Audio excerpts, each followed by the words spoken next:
তো good morning guys. তো আজকে চলে এসেছি একটা নতুন ভিডিও নিয়ে। আজকে একটা মেয়েকে জিজ্ঞেস করব তার স্বামীর কত টাকা মাসে ইনকাম হলে সে খুশি থাকতে পারবে।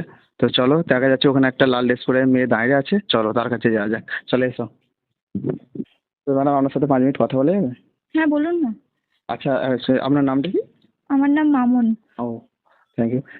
তো আপনার তো দেখছি এখনো বিয়ে হয়নি। না না, আমার শীঘ্রই বিয়ে হবে। ও, তাই নাকি? হুম। কংগ্রেচুলেশন। Thank you. আচ্ছা, আপনার স্বামীর কত টাকা ইনকাম হলে আপনি ভালোভাবে সংসার চালাতে পারবেন? দেখুন, আমার টাকা পয়সা সত্যি কথা বলতে কোনো লোভ নেই, ঠিক আছে? আমার মাসে 7টা শাড়ি লাগবে, আর প্রত্যেক মাসে আমি ফোন চেঞ্জ করি, যেহেতু আর যখনই কোনো ফোন লঞ্চ হবে তো সঙ্গে সঙ্গে সেই ফোনটা আমার কিনে দিতে হবে। প্রত্যেক মাসে মাসে আমি একটা ফোন বেশি দিন ইউজ করতে পারি না। তো আমার টাকা পয়সার কোনো লোভই নেই। আর আমাকে মাসে প্রত্যেক মাসে এরকম 7-8 বার এরকম ঘুরতে নিয়ে যেতে হবে দেশের বাইরে। আমার টাকা পয়সার কোনো লোভ নেই। আর আমাকে প্রত্যেক মাসে একটা করে সোনার আংটি বা হিরের আংটি, সোনার না সরি, হিরের আংটি আমাকে গিফট করতে হবে। কিন্তু টাকা পয়সা কোনো লোভ টাকা নেই। পয়সার কোনো লোভ নেই।